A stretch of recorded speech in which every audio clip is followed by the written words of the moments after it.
E se eu te dissesse que uma mulher foi amarrada com cipós no meio da selva amazônica e deixada para morrer, mas o que aconteceu depois mudou não apenas a vida dela, mas de toda uma aldeia? Como é possível que alguém destinado a ser sua perdição se torne sua salvação? E por que essa história que começou com tanto ódio terminou sendo a maior lição de amor que já presenciei?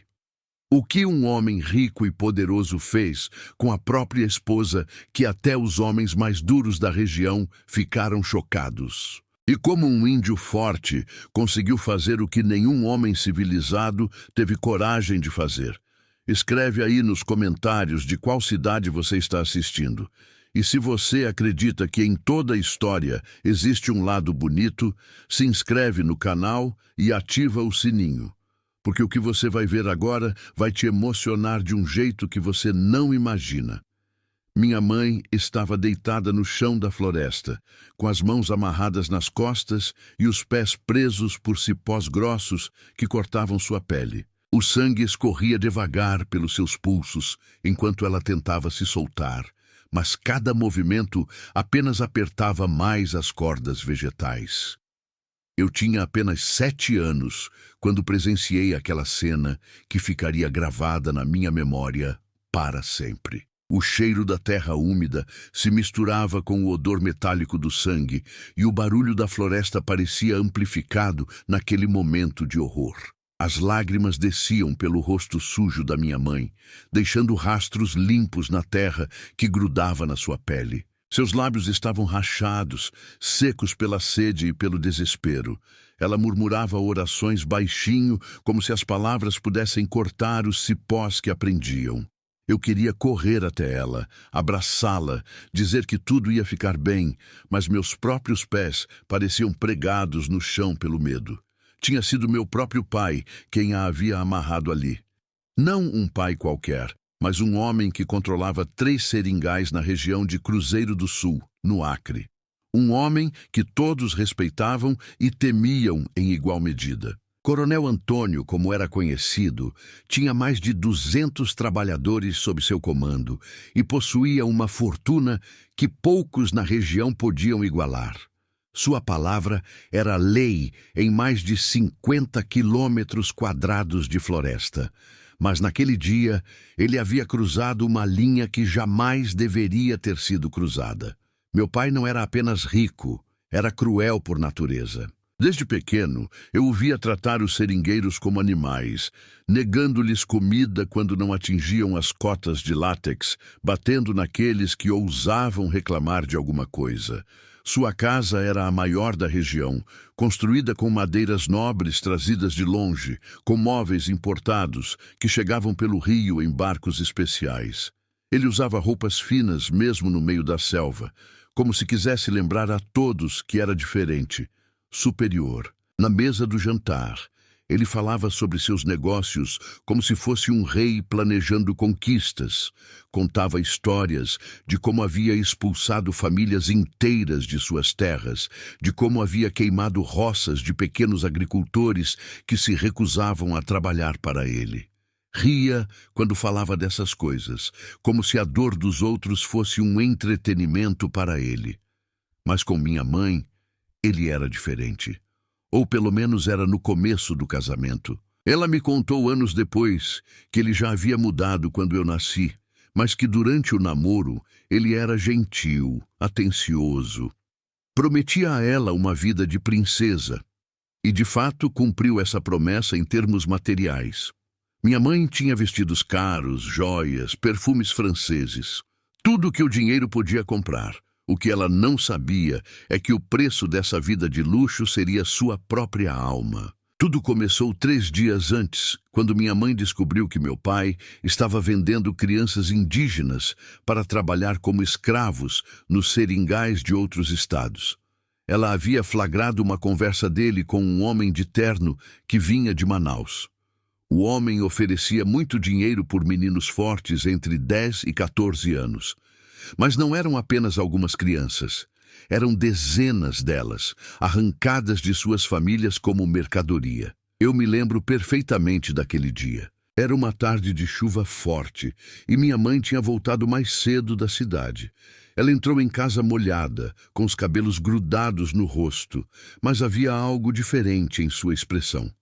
Uma mistura de horror e determinação que eu nunca tinha visto antes.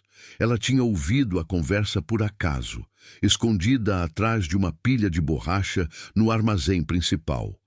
O homem de Manaus falava de números, como se estivesse negociando gado. Falava de rotas seguras, de documentos falsos, de lugares onde as crianças seriam vendidas novamente. Meu pai ouvia tudo com interesse, calculando os lucros na sua cabeça gananciosa. Eles combinaram de buscar mais 20 crianças na aldeia dos Caxinauá na semana seguinte. Minha mãe ficou em choque por horas. Ela andava pela casa como uma alma penada, olhando para nós 3 filhos como se estivesse vendo fantasmas. À noite, quando pensou que estávamos dormindo, a ouvi chorando no quarto. Não era um choro de tristeza, era um choro de revolta, de raiva pura. No dia seguinte, ela tentou conversar com meu pai em particular. Eu estava brincando no corredor quando ouvi a voz dela, tentando ser calma, mas tremendo de nervosismo. Antônio, eu preciso falar com você sobre uma coisa que ouvi ontem, ela disse. Meu pai nem olhou para ela. Estava contando dinheiro na mesa da sala, separando as notas por valor. Se não é sobre a casa ou as crianças, não me interessa, ele respondeu sem levantar os olhos. É sobre crianças, sim. Sobre as crianças indígenas que você está vendendo. O barulho das notas sendo contadas parou de repente. Meu pai levantou a cabeça devagar e olhou para minha mãe com uma expressão que me deu arrepios. Era como se um animal perigoso tivesse sido acordado. Você estava me espionando, mulher? Eu não estava te espionando. Eu ouvi por acaso e agora preciso saber se é verdade. Você está mesmo vendendo crianças? Meu pai se levantou da cadeira. Ele era um homem grande, com mais de 1,80 m de altura, e quando estava com raiva parecia ainda maior. Minha mãe deu um passo para trás instintivamente. O que eu faço com meu dinheiro e meus negócios não é da sua conta. Sua obrigação é cuidar da minha casa e dos meus filhos. Nada além disso.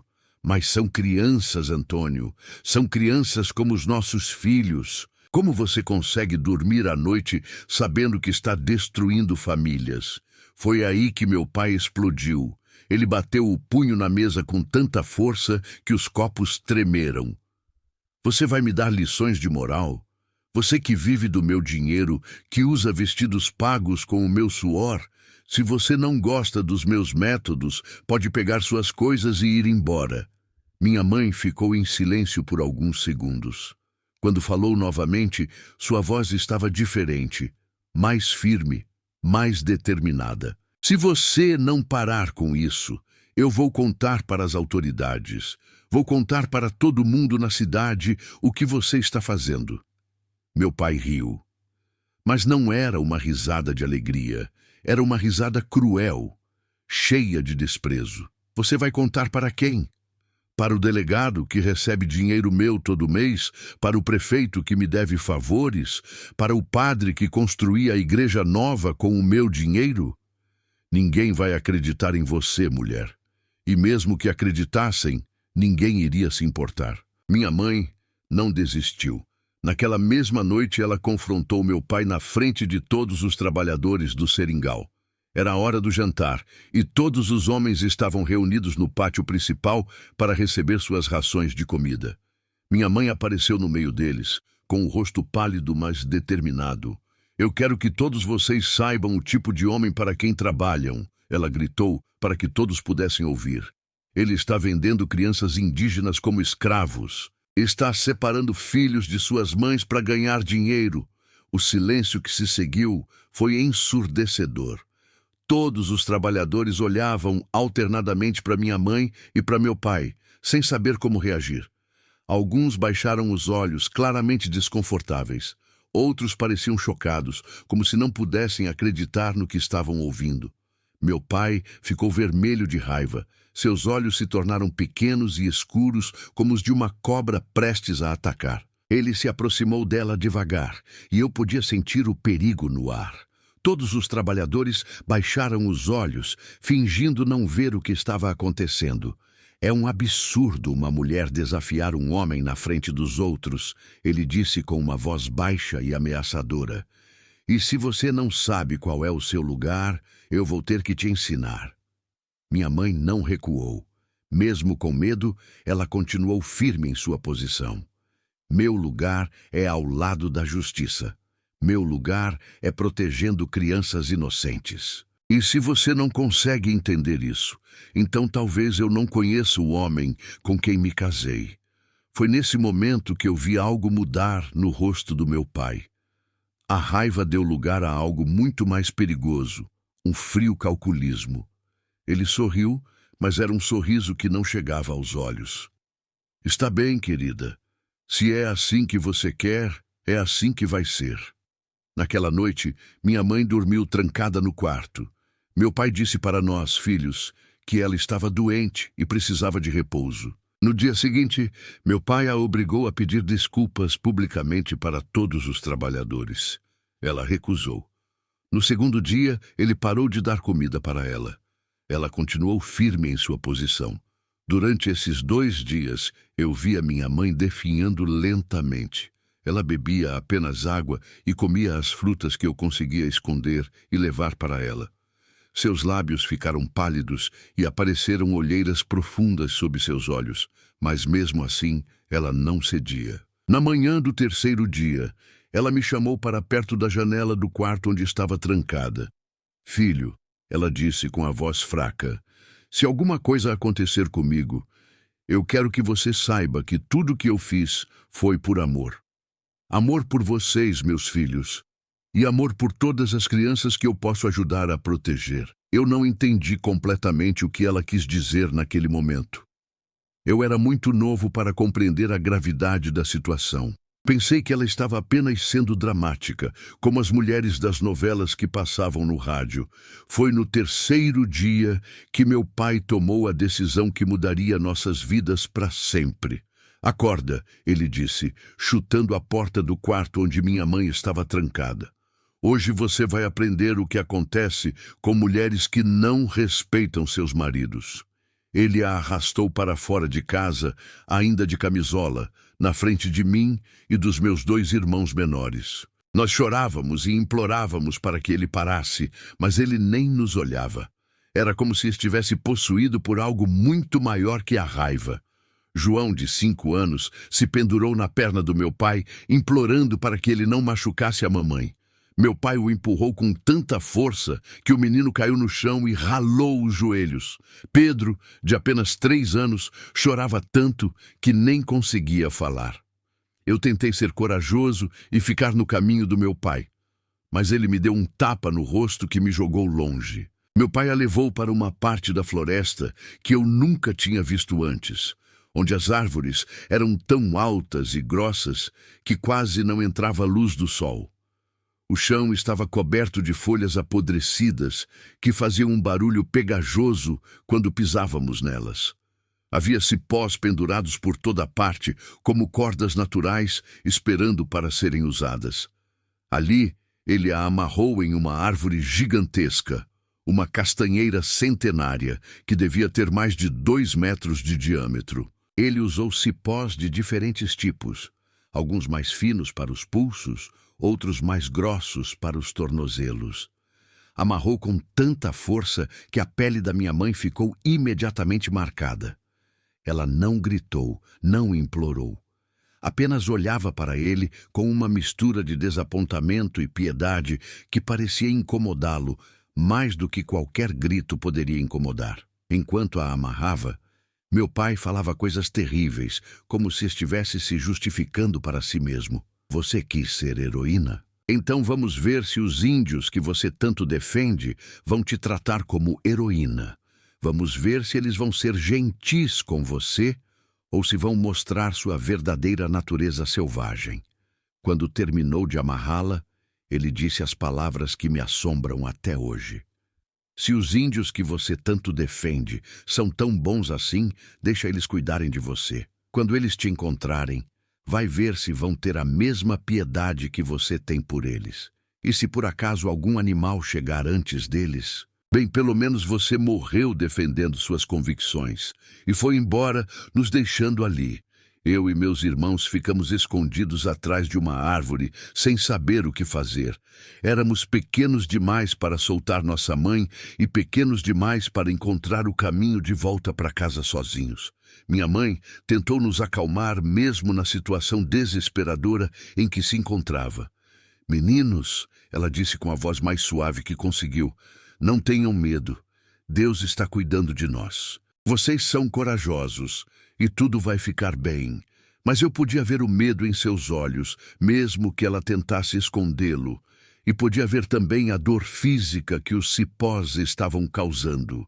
A cada movimento que ela fazia, tentando encontrar uma posição menos dolorosa, os cipós cortavam mais fundo em sua pele. As horas passaram devagar. O sol, que mal entrava entre as copas das árvores, foi mudando de posição, indicando que o dia estava avançando. Começamos a ouvir sons que não conhecíamos. Rugidos distantes, estalos de galhos, murmúrios estranhos que vinham de todas as direções. Minha mãe chorava baixinho, mais de desespero do que de dor. Não era o medo da morte que a atormentava, mas a ideia de nos deixar órfãos nas mãos de um pai que acabara de mostrar do que era capaz. João, que era o mais sensível de nós três, começou a passar mal. Ele vomitou várias vezes e ficou pálido como papel. Pedro, ainda muito pequeno para entender completamente o que estava acontecendo, alternava entre momentos de choro e momentos em que ficava apático, olhando para o vazio. Eu tentava ser forte, tentava pensar em alguma coisa que pudéssemos fazer, mas minha mente de criança não conseguia encontrar nenhuma solução. Os cipós eram grossos demais para que eu conseguisse cortá-los com as mãos, e não tínhamos nenhuma ferramenta. Quando o sol começou a se pôr, a temperatura na floresta começou a cair. Uma névoa fina começou a se formar entre as árvores, tornando tudo ainda mais assustador. Os sons noturnos da floresta começaram a aparecer. Grilos, sapos e outros ruídos que eu não conseguia identificar. Foi nesse momento que ouvimos passos na mata. O som era diferente dos barulhos naturais da floresta. Eram passos humanos, cautelosos, mas determinados. Minha mãe parou de chorar e ficou tensa. Nós nos encolhemos ainda mais atrás da árvore. Os passos se aproximavam devagar, parando de vez em quando, como se a pessoa estivesse observando o ambiente ao redor. Minha imaginação começou a criar os piores cenários possíveis. E se fosse meu pai voltando para fazer algo ainda pior? E se fosse um bandido que vivia na floresta? E se fosse um animal que caminhava de forma estranha? Foi então que ele apareceu. Era um homem indígena, mas diferente de todos que eu já havia visto. Alto, com músculos definidos e uma presença que impunha respeito. Seus cabelos eram longos e pretos, amarrados com um cordão feito de fibras naturais. Sua pele tinha a cor do bronze e estava marcada com desenhos que pareciam contar histórias. Em seu rosto havia uma expressão de surpresa e indignação. Ele estava vestido de forma simples, mas digna. Usava uma tanga feita de tecido natural e colares feitos de sementes e dentes de animais. Em suas mãos carregava um arco feito de madeira escura e polida, e nas costas tinha uma aljava cheia de flechas com pontas afiadas. Quando viu minha mãe amarrada na árvore, ele parou por alguns segundos, como se não pudesse acreditar no que estava vendo. Depois, falou alguma coisa em uma língua que eu não entendia, mas o tom era de revolta pura. As palavras saíam de sua boca como punhaladas no ar. Ele se aproximou da minha mãe e ficou observando a cena em silêncio por alguns segundos. Podia ver em seus olhos uma mistura de raiva e compaixão. Raiva pela crueldade que havia sido cometida e compaixão pela vítima que estava diante dele. Depois falou alguma coisa em português, mas ainda em voz baixa, como se estivesse falando consigo mesmo. Que tipo de homem faz isso com sua própria mulher? Ele se aproximou ainda mais da minha mãe e começou a examinar os cipós que aprendiam. Seus movimentos eram cuidadosos, como os de alguém que tinha experiência em lidar com situações delicadas. Tirou uma faca de sua cintura, uma lâmina feita de pedra afiada, amarrada em um cabo de madeira. Não tenha medo, ele disse para minha mãe em português claro. Eu vou te soltar, mas preciso cortar esses cipós devagar para não te machucar mais. Minha mãe o olhou com uma mistura de alívio e incredulidade. Depois de horas acreditando que ia morrer ali, de repente aparecia alguém oferecendo ajuda. Lágrimas novas começaram a escorrer pelo seu rosto, mas agora eram lágrimas de esperança. Ele começou a cortar os cipós com movimentos precisos e delicados. Primeiro os dos pés, depois os das mãos. A cada corda que cortava, ele verificava se tinha machucado a pele da minha mãe. Quando finalmente a libertou, minha mãe desabou no chão. Suas pernas não conseguiam mais sustentá-la depois de tantas horas na mesma posição. O homem a segurou pelos braços e a ajudou a se sentar encostada na árvore. Tirou uma cuia de sua bolsa e ofereceu água para ela. Minha mãe bebeu com avidez, como se não bebesse água há dias. Foi aí que ele nos viu. "Por que vocês estão aí escondidos?" perguntou em português claro, olhando diretamente para onde estávamos. Saímos de trás da árvore com medo, mas também com esperança. Minha mãe nos chamou com um gesto fraco da mão e corremos para perto dela. "Estes são meus filhos", ela disse com a voz rouca. "Meu marido nos trouxe aqui e me deixou amarrada. Disse que os índios iam fazer coisas ruins comigo." O homem balançou a cabeça com uma expressão de nojo profundo. "Seu marido é que faz coisas ruins", ele respondeu. "Nós sabemos quem ele é. Sabemos das crianças que ele vende para outros homens brancos. Sabemos das famílias que ele destrói para ganhar dinheiro." Minha mãe o olhou com surpresa. "Como vocês sabem disso?" "Sabemos de muita coisa que acontece na floresta. As árvores têm ouvidos, os rios têm olhos. Nada fica escondido para sempre. Nossos guerreiros vigiam os homens como seu marido há muito tempo, esperando o momento certo de agir." Ele se agachou na frente dela e olhou suas feridas com atenção. "Você precisa de cuidados urgentes. Essas feridas podem infeccionar se não forem tratadas logo. E essas crianças precisam de comida e abrigo. Venham comigo." Minha mãe hesitou. A vida toda ela tinha ouvido histórias terríveis sobre índios, histórias contadas por pessoas como meu pai para justificar sua crueldade. "Não sei se devo... Meu marido vai ficar furioso se souber que fui para sua aldeia." O homem a olhou nos olhos com uma expressão séria. "Seu marido já mostrou o que pensa de você. Deixou você aqui para morrer. Por que você ainda se preocupa com a raiva dele?"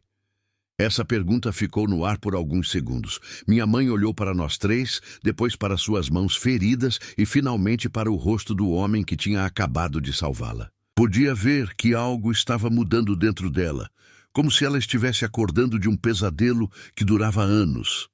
"Você tem razão", ela disse. E pela primeira vez, desde que tudo começou, vi um brilho de determinação em seus olhos. O homem se chamava Tuxaua, que significava líder em sua língua. Ele nos explicou depois que não era apenas um índio comum, mas o chefe de sua aldeia, responsável por mais de 100 pessoas. Quando se apresentou, fez questão de dizer que seu povo não era selvagem, como meu pai fazia parecer, mas uma comunidade organizada que vivia há gerações naquela região. Ele nos levou para sua aldeia, que ficava a cerca de 2 horas de caminhada dali. Durante todo o trajeto, ele carregou meu irmão menor nas costas e segurou a mão da minha mãe para ajudá-la a andar. Seus pés estavam inchados e doloridos por causa dos cipós, e ela mancava a cada passo. O caminho pela floresta era como entrar em outro mundo. Tuxaua conhecia cada árvore, cada som, cada cheiro. Ele nos mostrava plantas que serviam de remédio, nos alertava sobre animais perigosos, nos ensinava a reconhecer os sinais que a natureza deixava. Era um conhecimento que meu pai, com toda a sua riqueza, jamais teria. A cada passo que dávamos, eu me sentia mais longe da vida que conhecia e mais perto de algo completamente novo. Não era apenas a distância física, mas a sensação de que estávamos deixando para trás um mundo de crueldade e entrando em um lugar onde as regras eram diferentes. Durante a caminhada, Tuxaua contou para minha mãe coisas que a deixaram ainda mais horrorizada. Ele disse que seu povo vinha observando as atividades do meu pai há meses, documentando cada crime, cada família destruída. Contou que não éramos as primeiras vítimas da violência dele e que havia mulheres na região que viviam com medo constante de seus maridos. Seu marido não é apenas um traficante de crianças, ele explicou. Ele é o líder de uma rede de homens que acreditam que podem fazer qualquer coisa porque têm dinheiro e poder. Mas dinheiro e poder não tornam ninguém mais humano. Quando finalmente chegamos à aldeia, fiquei impressionado com o que vi. Não eram apenas cabanas simples na mata, como meu pai sempre descrevia quando falava sobre índios. Era uma comunidade organizada e próspera, com casas bem construídas, roças cuidadas e pessoas que pareciam viver em harmonia umas com as outras. As casas eram feitas de materiais naturais, mas construídas com técnica e cuidado. As paredes eram de barro misturado com fibras vegetais, que mantinham o ambiente fresco durante o dia e aquecido durante a noite. Os telhados eram de palha trançada de forma tão perfeita que não deixavam entrar uma gota de chuva. No centro da aldeia havia uma área comum onde as pessoas se reuniam para conversar, comer e celebrar. Ao redor, vi hortas com vegetais que não conhecia, árvores frutíferas cuidadas com carinho e até mesmo um sistema de irrigação feito com bambu que levava água limpa para todas as casas. Quando chegamos, várias mulheres da aldeia vieram ao nosso encontro. Elas não demonstraram surpresa ou desconfiança, como se já soubessem que chegaríamos. Uma delas, uma senhora de cabelos grisalhos e sorriso gentil, se aproximou de minha mãe e começou a examinar suas feridas. Ela falava em sua língua nativa, mas suas mãos falavam uma linguagem universal de cuidado e compaixão. Levou minha mãe para uma das casas e começou a cuidar de suas feridas com ervas que eu nunca tinha visto. Falavam baixinho entre si em sua língua, mas eu podia sentir que estavam indignadas com o que tinha acontecido.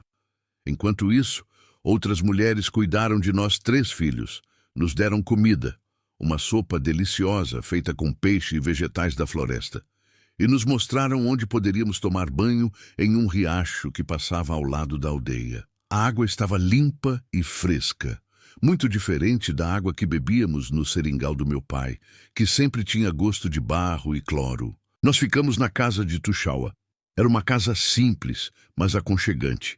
As paredes eram decoradas com pinturas que contavam a história de seu povo. E no chão havia tapetes feitos de fibras naturais que eram macios como as almofadas mais caras da casa do meu pai. Ele nos deu comida, roupas limpas e um lugar seguro para dormir. Mas o que mais me impressionou foi a forma como ele tratava minha mãe. Não como uma propriedade ou um fardo, mas como uma pessoa que merecia respeito e cuidado. Ele conversava com ela como igual para igual, pedia sua opinião sobre coisas e, mais importante, escutava suas respostas com atenção. Na primeira noite na aldeia, não consegui dormir direito. Estava acostumado com os sons da casa do meu pai. O barulho dos trabalhadores chegando bêbados à noite, os gritos que às vezes vinham do quarto dos meus pais, o som dos cavalos e carroças que chegavam a qualquer hora. Ali, os sons eram completamente diferentes. Grilos cantando, vento nas folhas e, às vezes, o som baixo de pessoas conversando ao redor do fogo no centro da aldeia. Nos dias que se seguiram, minha mãe foi se recuperando tanto fisicamente quanto emocionalmente. As mulheres da aldeia não apenas cuidaram de suas feridas, mas a incluíram em suas atividades diárias. Elas a ensinaram a fazer remédios com plantas, a cozinhar alimentos diferentes, a tecer cestas e até algumas palavras em sua língua. Eu via minha mãe sorrir pela primeira vez em meses. Não um sorriso forçado, como ela fazia quando meu pai estava por perto, mas um sorriso verdadeiro que começava nos olhos e se espalhava por todo o rosto. Ela parecia estar redescobrindo quem era depois de tantos anos vivendo sob o controle absoluto do meu pai. Durante esse tempo, Tuxaua se tornou como um pai para nós três. Ele nos levava para pescar no rio, nos ensinava a reconhecer pegadas de animais, nos mostrava como fazer ferramentas simples com materiais da floresta. Mais importante ainda, ele nos tratava com o respeito que nunca tivemos do nosso pai biológico. Diferente do meu pai, que só falava conosco para dar ordens ou gritar, Tuxaua conversava conosco como se fôssemos pessoas importantes. Ele perguntava o que pensávamos sobre as coisas, nos explicava o porquê de suas decisões e sempre tinha tempo para responder às nossas perguntas, por mais bobas que fossem. Uma noite, ele nos contou a história de seu povo. Falou sobre como seus ancestrais tinham vivido naquela terra por centenas de anos, sobre as tradições que haviam sido passadas de geração em geração, sobre a forma como eles viam o mundo e as outras pessoas. A diferença entre nós e homens como seu pai, ele disse, não é que somos melhores ou piores. A diferença é que nós entendemos que fazemos parte de algo maior. A floresta, os animais, as outras pessoas, tudo está conectado. Quando você machuca uma parte, machuca o todo. Quando você cuida de uma parte, fortalece o todo.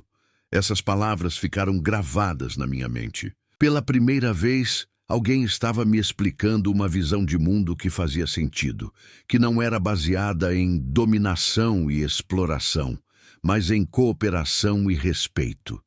Mas a situação não podia durar para sempre.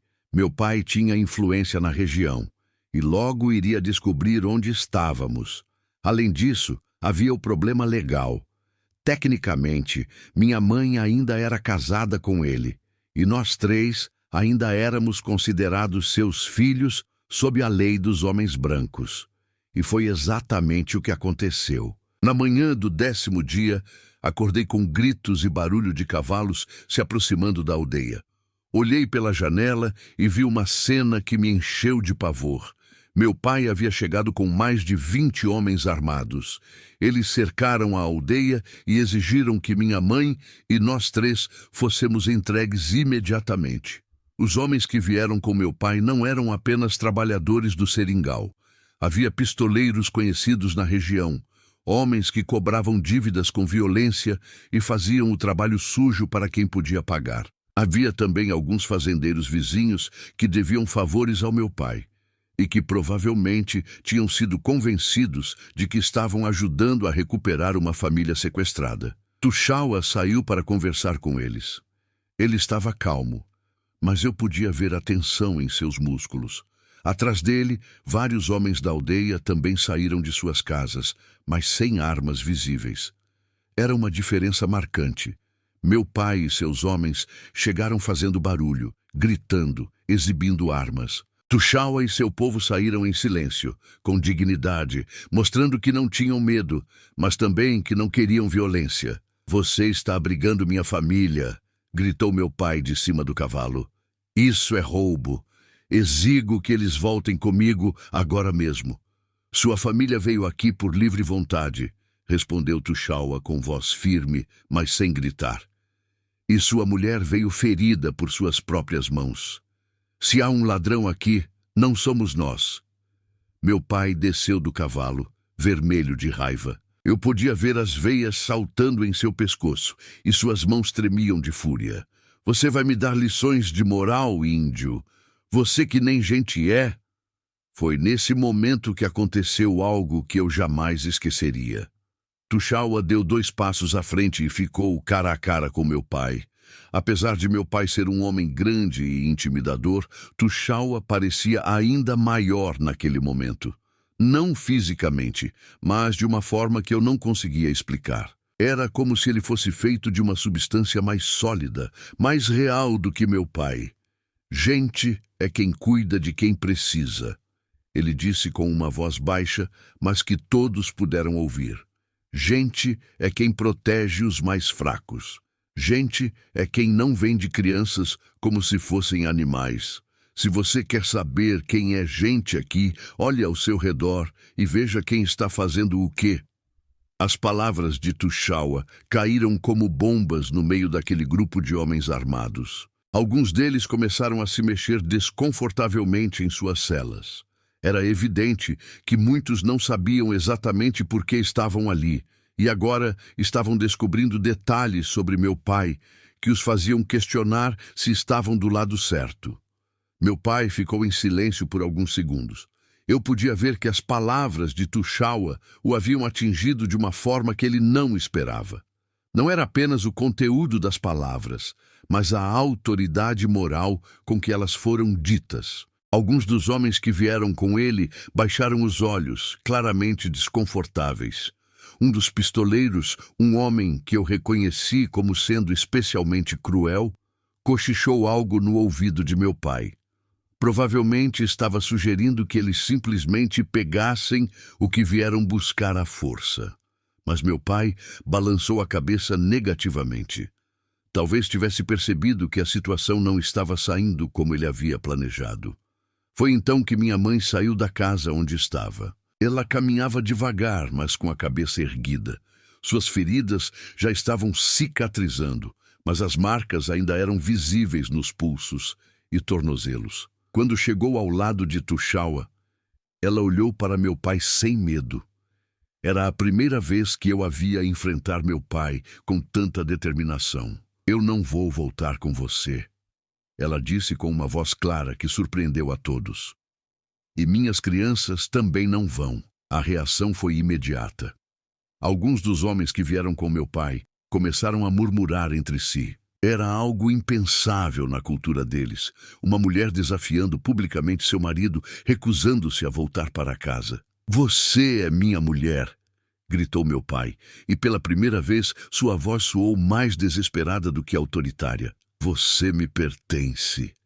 Eu não pertenço a ninguém, ela respondeu com uma firmeza que me deu orgulho. E depois do que você fez comigo, depois de me amarrar como um animal e me deixar para morrer, você perdeu qualquer direito sobre mim ou sobre meus filhos. A tensão no ar era quase palpável. Eu podia sentir que estávamos no limite de algo que poderia explodir em violência a qualquer momento. Os homens que vieram com meu pai começaram a murmurar entre si, claramente divididos. Era claro que muitos deles não sabiam exatamente o que tinha acontecido e agora estavam descobrindo que tinham vindo ajudar um homem que abandonou a própria família na floresta.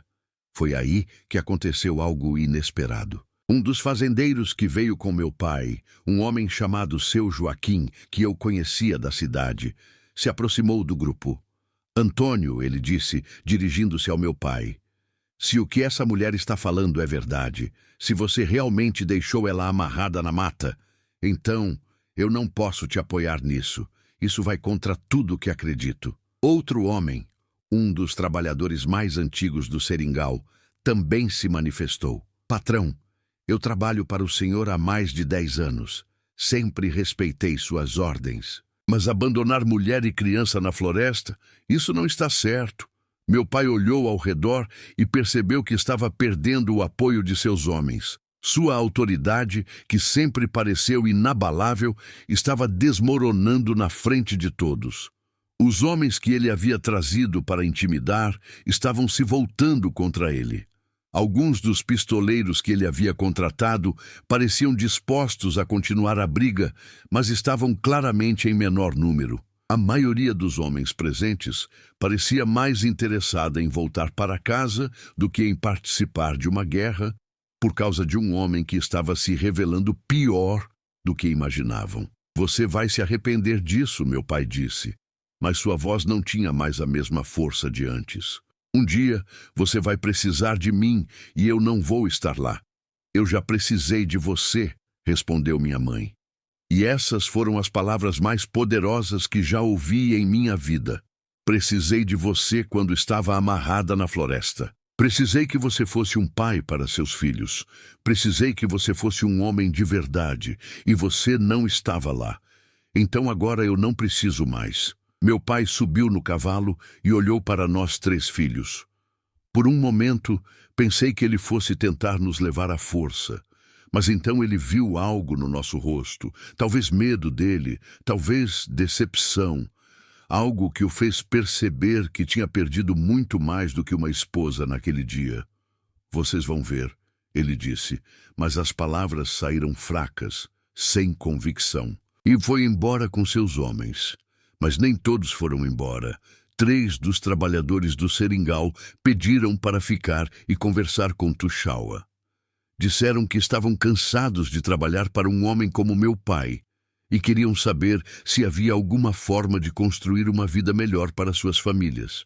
Tuxaua os ouviu com atenção e ofereceu a eles a oportunidade de se juntarem à comunidade, desde que estivessem dispostos a aprender uma nova forma de viver. Os 3 homens aceitaram na hora. Nós ficamos na aldeia. Minha mãe se casou com Tuxaua alguns meses depois, numa cerimônia simples, mas cheia de significado. Não foi apenas uma união entre 2 pessoas, mas a junção de 2 famílias, de 2 formas de ver o mundo. A cerimônia foi diferente de qualquer casamento que eu já tinha visto. Não havia padre, não havia igreja, não havia roupas caras. Em vez disso, aconteceu no centro da aldeia, com toda a comunidade presente. Tuxaua e minha mãe trocaram promessas na língua dele e em português, garantindo que ambos entendiam exatamente o que estavam prometendo. As promessas que eles fizeram também eram diferentes.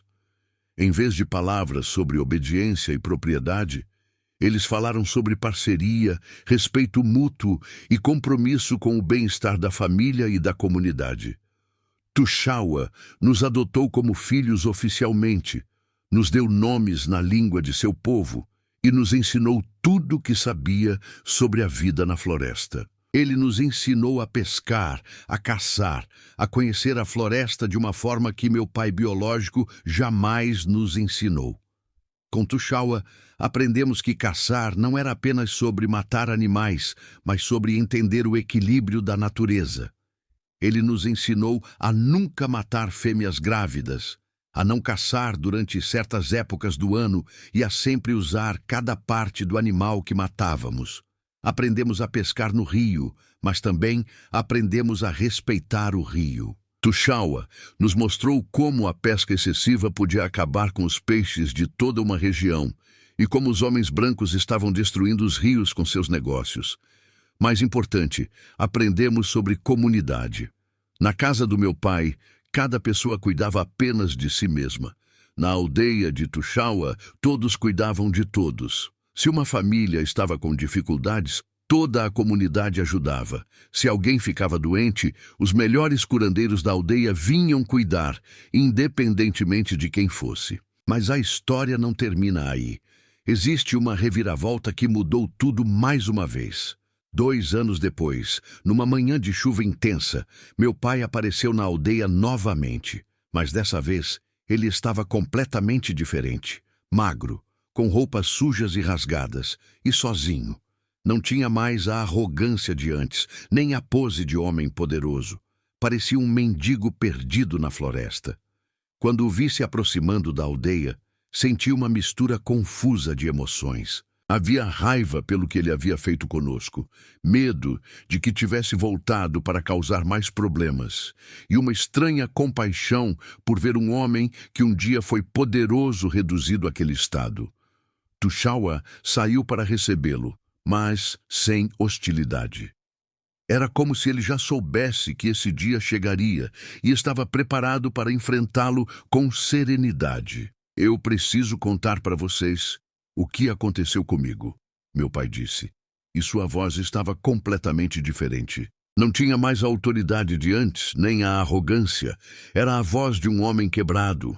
Ele havia perdido todos os seringais. A Polícia Federal tinha descoberto o esquema de venda de crianças indígenas através de uma operação que durou meses. Eles tinham fotos, documentos, gravações de conversas. Havia provas suficientes para prendê-lo por décadas. Quando a operação foi deflagrada, meu pai conseguiu escapar por pouco, mas perdeu tudo. Os seringais foram confiscados pelo governo, suas contas bancárias foram bloqueadas, seus bens foram leilões para pagar indenizações às famílias das crianças que ele havia traficado.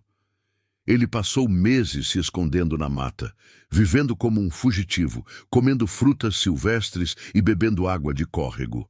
Os homens que antes o respeitavam e temiam agora o caçavam, alguns para entregá-lo à polícia em troca de recompensa, outros para se vingar de anos de humilhação. Durante esse tempo, ele me contou depois, teve muito tempo para pensar sobre sua vida, sobre as escolhas que havia feito, sobre as pessoas que havia machucado. Pela primeira vez em anos, não tinha poder sobre ninguém, não tinha dinheiro para comprar respeito ou silêncio. Era apenas um homem sozinho na floresta, enfrentando as consequências de seus atos. Quando chegou à aldeia, ele não exigiu nada. Não gritou, não ameaçou. Simplesmente se ajoelhou na frente de minha mãe e chorou. Foram lágrimas que pareciam vir de um lugar muito profundo, de uma dor que ele havia guardado por anos. Eu estraguei tudo, ele disse entre lágrimas. Perdi minha família. Perdi tudo que tinha. Perdi a mim mesmo. E foi por minha culpa. Você estava certa desde o início e eu era covarde demais para admitir. As lágrimas escorriam pelo seu rosto sujo, deixando rastros limpos como rios na terra. Ele chorava como uma criança que finalmente entende a dimensão do erro que cometeu. Eu não vim aqui para pedir perdão, porque sei que não mereço. Vim aqui para pedir uma coisa só, que vocês me deixem ver meus filhos uma última vez antes de me entregar à polícia. Minha mãe ficou em silêncio por um longo tempo, olhando para aquele homem quebrado que um dia foi seu torturador. Eu esperava que ela o mandasse embora, que dissesse que era tarde demais para arrependimentos. Esperava gritos, acusações, talvez até mesmo violência. Mas ela não fez isso. Você pode ficar, ela disse finalmente, e suas palavras surpreenderam a todos. Mas não como meu marido. Isso acabou para sempre. Você pode ficar como o pai de seus filhos, se conseguir provar que mudou de verdade. Foi Tuxaua quem mais me surpreendeu. Ele poderia ter expulsado meu pai, poderia ter se vingado de tudo que ele fez. Poderia ter aproveitado para humilhá-lo da mesma forma como meu pai havia humilhado tantas pessoas ao longo dos anos. Mas ao invés disso, ele ofereceu trabalho para ele na aldeia. Trabalho honesto, cuidando das roças, ajudando na construção de casas novas, limpando os caminhos. Trabalho braçal que meu pai jamais havia feito na vida, mas que agora era a única coisa que ele podia oferecer. Meu pai aceitou, e durante os meses que se seguiram, eu o vi se transformar de uma forma que jamais imaginei ser possível. Ele aprendeu a língua da aldeia, aprendeu a viver de forma simples, aprendeu a tratar as pessoas com respeito. Era estranho vê-lo trabalhando na roça ao lado de homens que antes eram seus empregados. Era estranho vê-lo pedindo licença antes de entrar na casa de alguém, vê-lo aguardando sua vez de falar nas reuniões da comunidade. Nunca mais foi o homem poderoso e arrogante que costumava ser, mas talvez tenha se tornado um homem melhor. Ele construiu uma pequena cabana na periferia da aldeia e passou a viver de forma simples, quase monástica. Acordava cedo todos os dias para trabalhar, comia apenas o necessário e passava as noites estudando a língua e os costumes do povo de Tuxaua. O mais impressionante era vê-lo interagir conosco, filhos. Pela primeira vez na vida, ele nos ouvia de verdade. Fazia perguntas sobre nossos dias, sobre o que estávamos aprendendo, sobre nossos sonhos e medos. Era como se estivesse tentando compensar anos de ausência emocional. Mas ainda havia uma barreira entre nós. Era impossível esquecer o que ele havia feito, impossível confiar completamente nele. Eu queria acreditar que ele havia mudado, mas parte de mim esperava que a qualquer momento ele voltasse a ser o homem cruel que eu conhecia. A verdadeira reviravolta, porém, aconteceu um ano depois. Era uma manhã como qualquer outra quando ouvimos o barulho de helicópteros se aproximando. A Polícia Federal havia chegado à aldeia e eles sabiam exatamente onde meu pai estava. Alguém havia delatado sua localização, provavelmente em troca da recompensa que foi oferecida por sua captura. Eu pensei que ele fosse fugir novamente, que fosse abandonar tudo e voltar a se esconder na mata. Afinal, ele havia passado meses como fugitivo e sabia como sobreviver na floresta. Tinha todas as condições para desaparecer mais uma vez. Mas ele não fugiu. Quando viu os policiais se aproximando, meu pai saiu da sua cabana com as mãos para cima. Ele se entregou voluntariamente, sem resistência, sem tentar negociar ou intimidar ninguém. Mais do que isso, ele confessou todos os crimes que havia cometido. Não apenas o tráfico de crianças, mas também corrupção de autoridades, trabalho escravo, desmatamento ilegal e dezenas de outros crimes que a polícia nem sabia que ele havia cometido. Sua colaboração foi além da confissão. Ele deu informações detalhadas que ajudaram a polícia a prender outros homens envolvidos no esquema de venda de crianças. Revelou nomes, localizações, formas de operação, contas bancárias. Sua colaboração foi fundamental para desmantelar toda a rede criminosa. Antes de ser levado, ele nos reuniu para uma última conversa. Era a primeira vez que conversávamos como família desde que ele havia chegado à aldeia. Eu não posso desfazer o que fiz, ele disse, olhando para cada um de nós. Mas posso tentar fazer com que outras crianças não passem pelo que eu fiz algumas passarem. Se minha prisão servir para isso, então talvez minha vida tenha algum sentido. Ele se voltou para Tuxaua e estendeu a mão. Era a primeira vez que eu o via tratar qualquer pessoa com tanto respeito. Obrigado por me mostrar como um homem de verdade deve ser. Obrigado por cuidar da minha família quando eu falhei.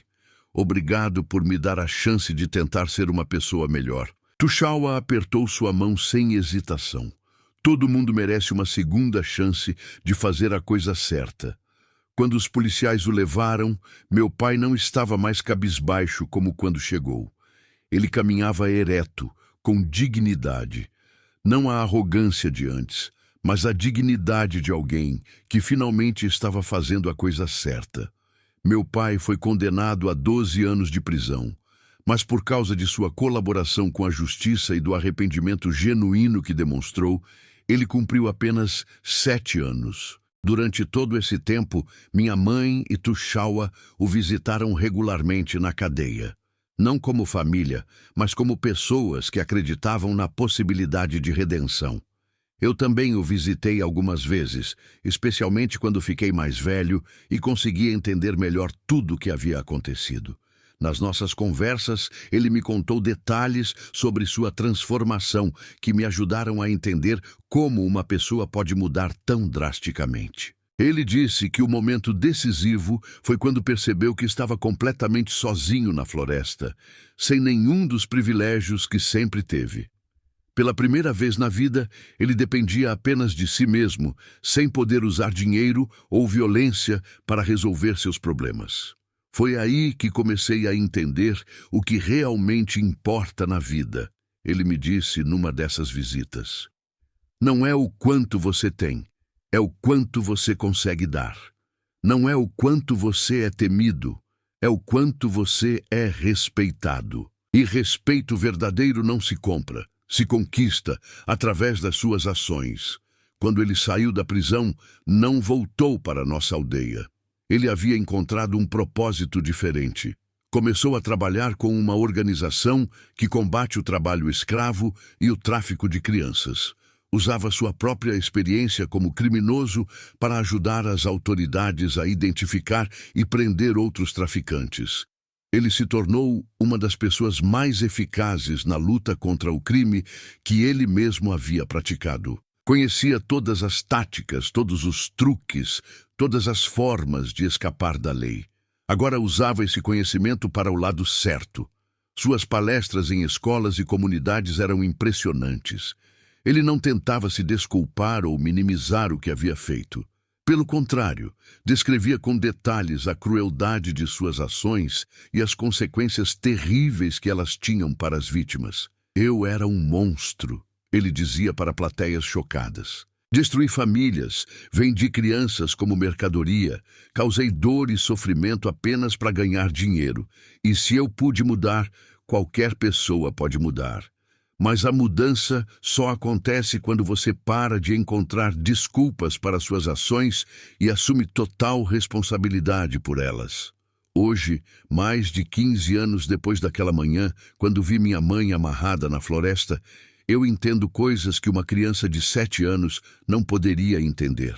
Entendo que Tuxaua não salvou apenas minha mãe naquele dia. Ele salvou a nossa família inteira, incluindo meu pai. Não através da vingança ou da violência, mas através do exemplo de como um homem de verdade deve agir. A força de Tuxaua não estava nos seus músculos, embora ele fosse fisicamente forte. Sua verdadeira força estava na sua capacidade de escolher a compaixão, mesmo quando a vingança seria mais fácil. Estava na sua sabedoria de entender que quebrar o ciclo da violência era mais importante do que perpetuá-lo. Entendo que minha mãe foi muito mais forte do que eu imaginava na época. Ela teve coragem de enfrentar um homem poderoso e perigoso para proteger crianças que nem conhecia. Teve coragem de deixar uma vida de conforto material para viver de acordo com seus princípios morais. E teve coragem de perdoar quando o perdão parecia impossível. A força dela não estava em gritar ou brigar, mas em se manter firme em seus valores, mesmo quando isso significava sofrer consequências terríveis. Ela preferiu ser amarrada na floresta a ser cúmplice de crimes contra crianças inocentes. E entendo que meu pai, apesar de todos os seus erros terríveis, teve a coragem de reconhecer que estava errado e tentar se redimir. Não foi fácil para ele abrir mão de todo o seu orgulho e admitir que um índio havia sido mais homem do que ele. Não foi fácil aceitar que tinha perdido tudo por suas próprias ações. Mas a coragem que ele demonstrou ao se entregar voluntariamente, ao confessar seus crimes e ao dedicar o resto de sua vida a tentar reparar o mal que havia causado, essa coragem foi real e mereceu reconhecimento. Mas a lição mais importante que aprendi é que as pessoas podem mudar. Não é fácil, não é rápido e nem sempre acontece. Mas quando acontece, quando uma pessoa realmente decide se transformar, o resultado pode ser mais poderoso do que qualquer vingança. Minha mãe continua casada com Tuxaua até hoje. Eles tiveram mais 2 filhos juntos e nossa família expandida vive em harmonia na aldeia. A comunidade cresceu ao longo dos anos, recebendo outras pessoas que buscavam uma forma diferente de viver, baseada em cooperação e respeito mútuo. Meu pai visita 2 vezes por ano, sempre respeitoso, sempre grato pela segunda chance que recebeu. Ele não tenta reconstruir a relação de pai que tínhamos antes, porque entende que essa relação estava construída sobre bases erradas. Em vez disso, ele construiu uma nova relação conosco, baseada em respeito e honestidade.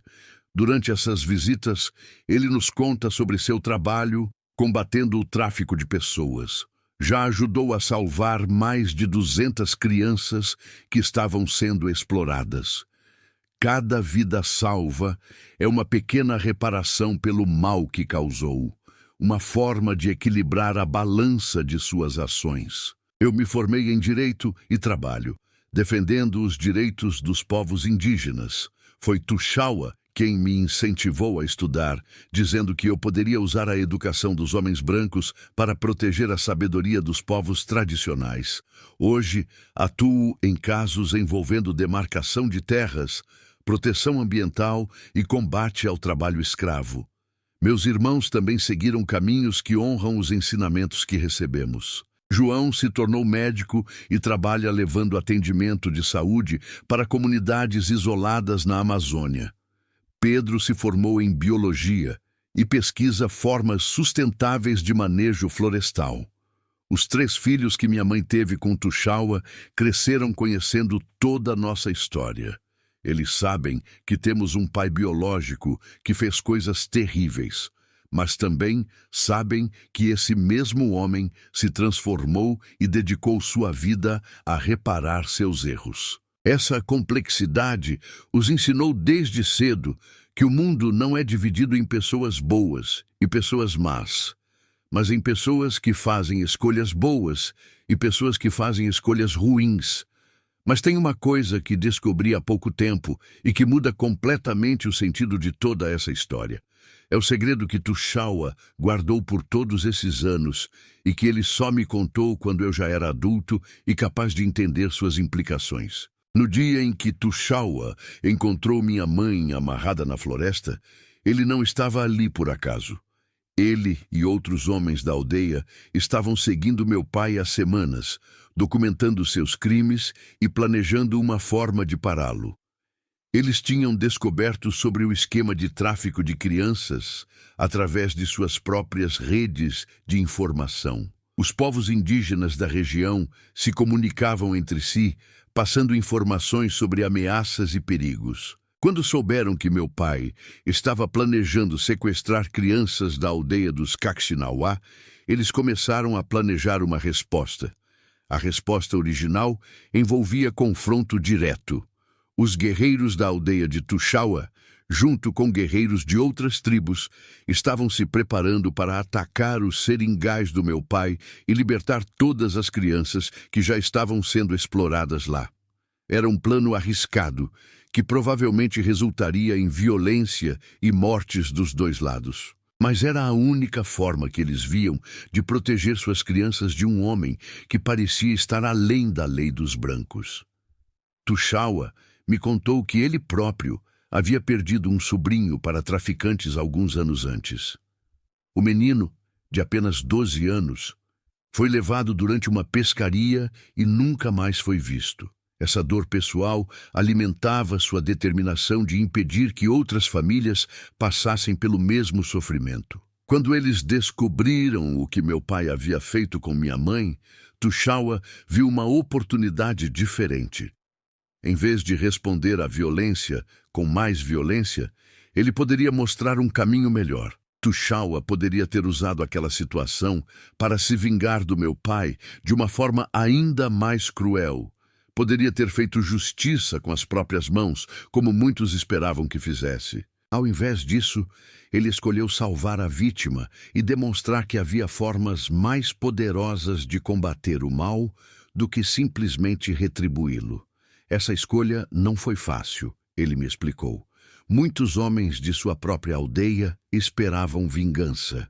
Queriam que ele usasse nossa situação para humilhar meu pai publicamente, para fazê-lo sentir na pele o que significava ser indefeso e abandonado.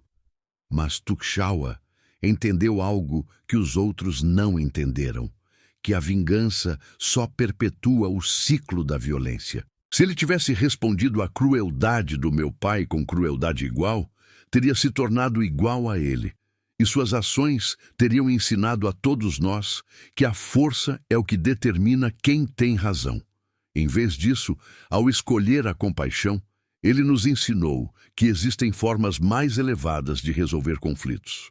Mostrou que a verdadeira força está em proteger os vulneráveis, não em destruir os inimigos. Quando perguntei a ele por que fez essa escolha, sua resposta foi simples, mas profunda. A vingança só gera mais vingança.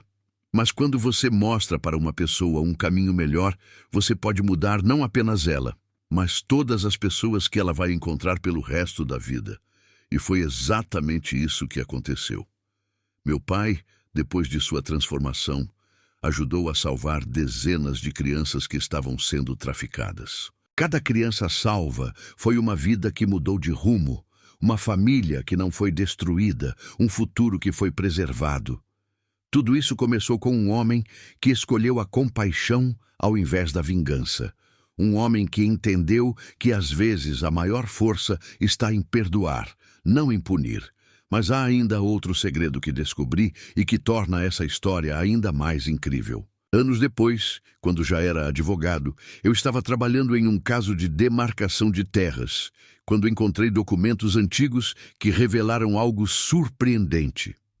A terra onde meu pai tinha seus seringais havia sido roubada dos ancestrais de Tuxaua. No início do século XX, quando os primeiros colonos brancos chegaram à região, eles expulsaram violentamente os povos indígenas que viviam lá há gerações. A família de Tuxaua foi uma das que perderam suas terras tradicionais, sendo forçada a se refugiar em uma área menor e menos fértil. Isso significa que Tuxaua não apenas salvou a família do homem que estava traficando crianças, mas salvou a família do homem cujos ancestrais tinham roubado suas terras. Ele tinha todas as razões do mundo para odiar meu pai, pessoais e históricas. Mesmo assim, escolheu o perdão. Quando confrontei Tuxaua com essa informação, ele não demonstrou surpresa. Ele já sabia de tudo isso. E mesmo sabendo, você escolheu nos ajudar? Perguntei impressionado. Especialmente sabendo disso, ele respondeu. Se eu tivesse agido com ódio, estaria repetindo os erros do passado, estaria perpetuando um ciclo de violência que já durava gerações. Alguém precisava ter coragem de quebrar esse ciclo. Essa revelação me fez entender a magnitude do que Tuxaua havia feito. Ele não apenas salvou nossa família, ele curou feridas que existiam há décadas entre nossos povos. Hoje, quando conto essa história, muitas pessoas me perguntam se eu odeio meu pai pelo que ele fez com nossa família.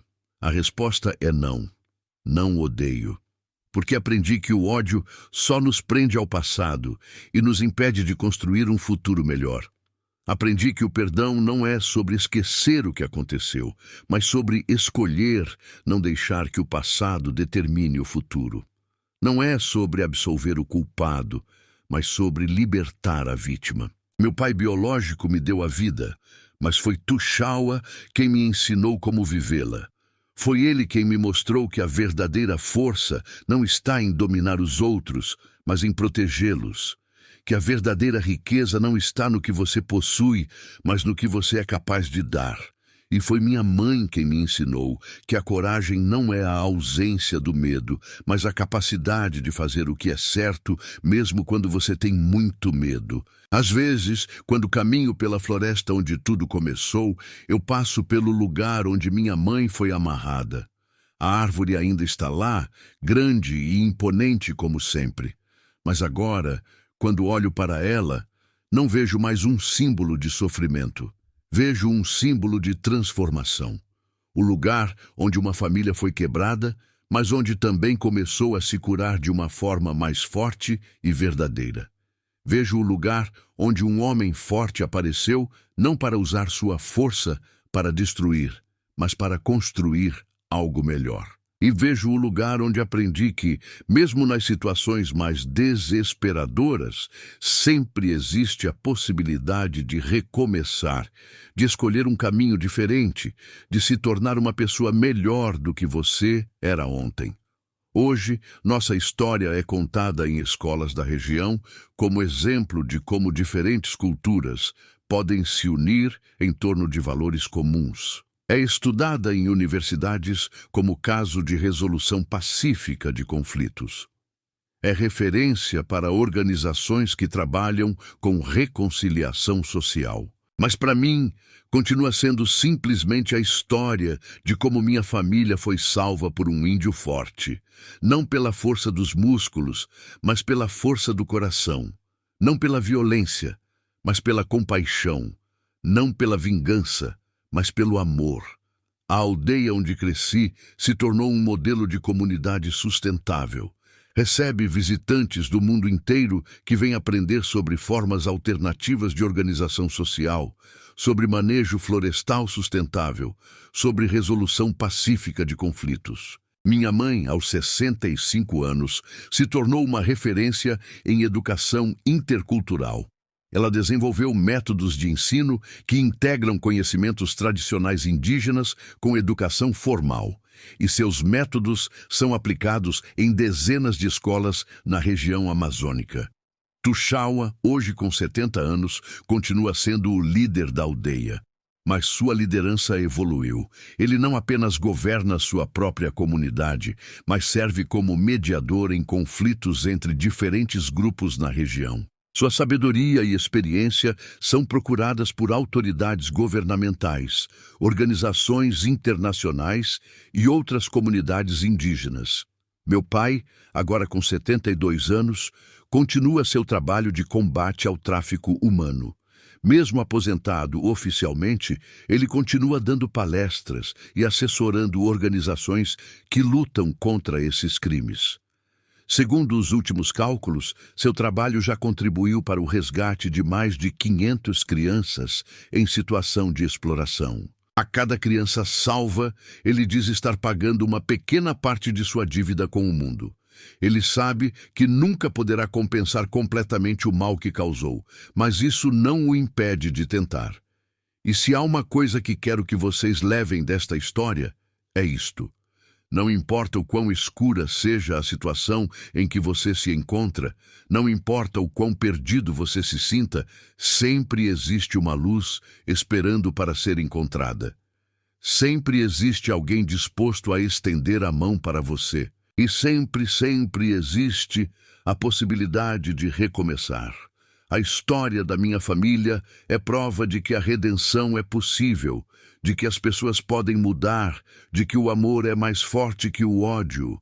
É prova de que mesmo nos momentos mais sombrios da vida humana, pode brotar algo belo e transformador. Quando vejo meus próprios filhos brincando com os filhos de outras famílias na aldeia, crianças indígenas e não indígenas crescendo juntas, aprendendo umas com as outras, vejo que o sonho de Tuxaua se realizou. Ele quebrou o ciclo da violência não apenas em nossa família, mas em toda uma geração. Essas crianças estão crescendo sabendo que as diferenças entre as pessoas não são motivos para conflito, mas oportunidades para aprendizado. Estão aprendendo que a força verdadeira está em proteger, não em destruir. E quando elas contarem essa história para seus próprios filhos, no futuro, talvez a lição mais importante que transmitirão seja esta: que um único ato de compaixão pode mudar o curso de muitas vidas, que um único momento de escolher o perdão, em vez da vingança, pode quebrar correntes que existem há gerações. E que um único homem forte, disposto a usar sua força para proteger em vez de destruir, pode salvar não apenas uma família, mas um pedaço inteiro do mundo. Esta é a história de como minha mãe foi amarrada na Amazônia até um índio forte aparecer. Não é apenas a história de um resgate, mas a história de uma transformação. Não é apenas sobre o que aconteceu conosco, mas sobre o que é possível quando as pessoas escolhem o melhor de si mesmas. E se você está passando por uma situação difícil neste momento, se sente que não há saída, lembre-se de que nossa história começou no ponto mais baixo possível e se transformou na maior bênção de nossas vidas. Lembre-se de que sempre há esperança, sempre há a possibilidade de mudança e sempre há alguém disposto a ser sua luz no meio da escuridão. Às vezes, essa pessoa aparece quando menos esperamos, vinda de onde menos imaginamos. E às vezes, nós mesmos somos chamados a ser essa pessoa na vida de alguém. A pergunta é: quando chegar sua vez de escolher entre a vingança e a compaixão, entre a destruição e a construção, entre o ódio e o amor, qual caminho você vai escolher? porque essa escolha, mais do que qualquer outra coisa, é o que define não apenas quem somos, mas quem podemos nos tornar.